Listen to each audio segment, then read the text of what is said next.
All right, well, it doesn't take much to be successful in business, right?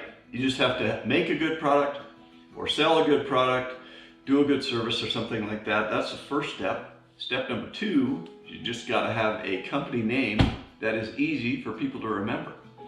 And I'm sure that the guys at performanceonline.com are wondering about that second part of the equation, because last go around I said that I'd ordered my brake booster and master cylinder from a company and I couldn't remember the name, and I kept saying poweronline.com.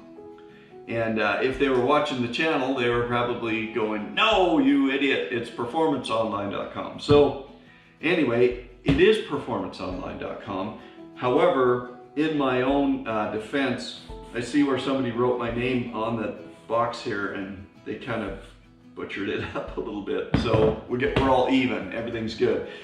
This is our brake booster and master cylinder, which means if we can get these on the Jeep today, we can get our pedals back in, we can get our fuel pressure regulator placed most likely. A lot of dominoes can start to fall now that we've got this box. So let's open this thing up, shall we, and see what we got?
So there's our vacuum hose,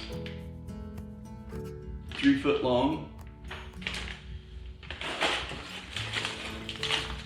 Oh, some stickers. Great.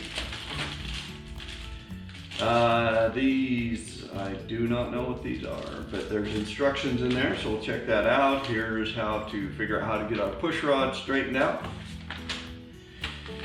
And our master cylinder, that's what I'm, so here's our rig.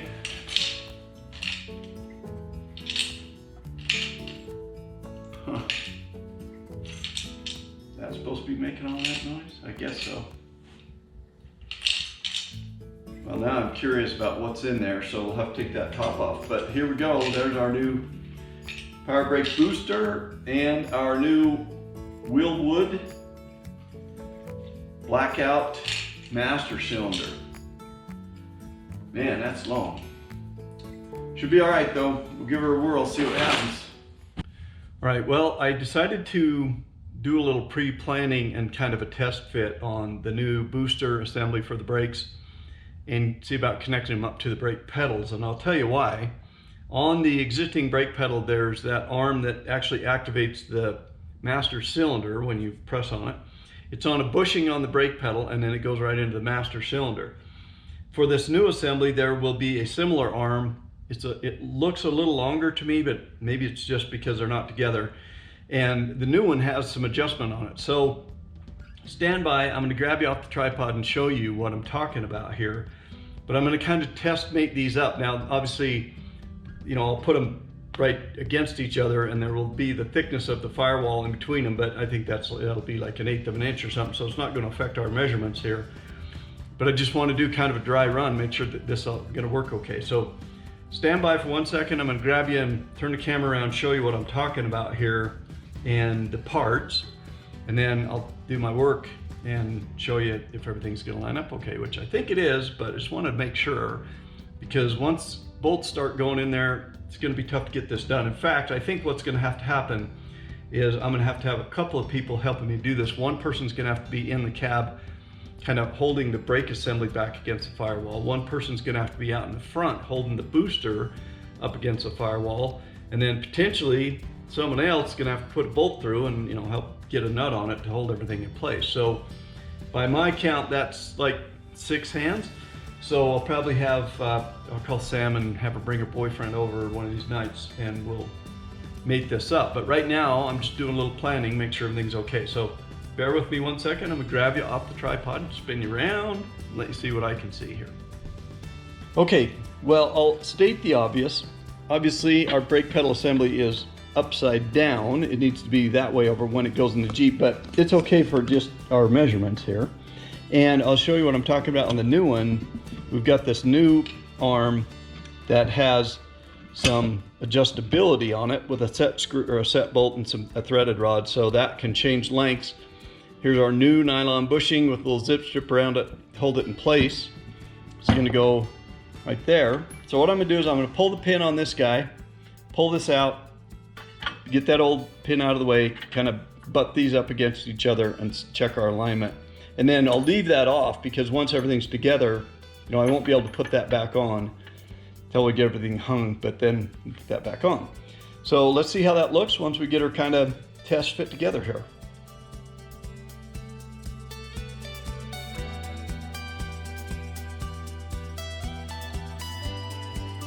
All right, well, it took one little tap with the punch to get that cotter pin started out of there.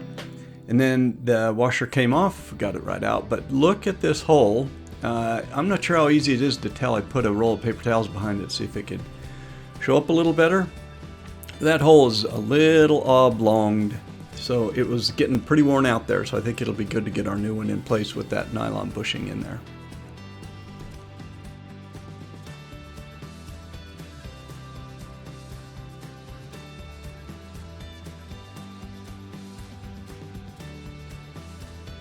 So with a couple of bolts in place, we did a test fit, and I think this thing's going to line up just right. I don't think we're going to need to use any of the extended length, and I think, again, with that new nylon bushing in there, we should eliminate a little bit of the slop from our brake pedal. So looks okay. I think we're ready to move on to the next step here.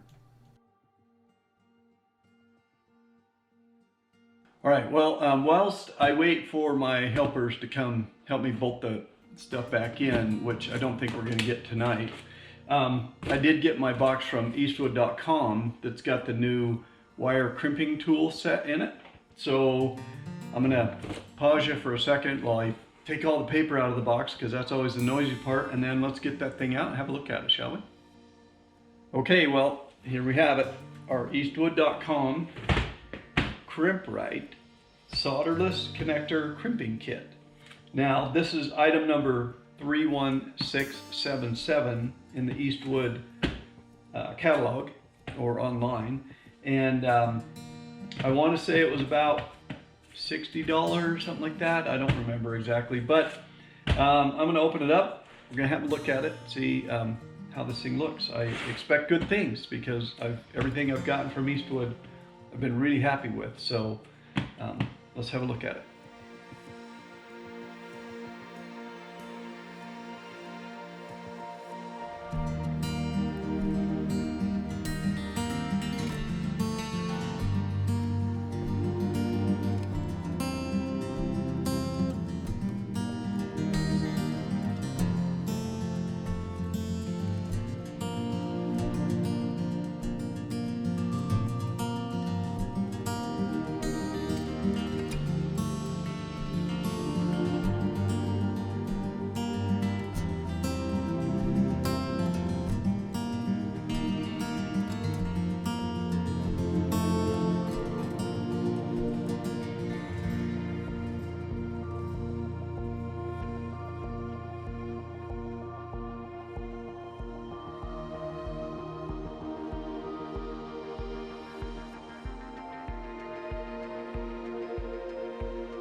All right, well, that went pretty quickly.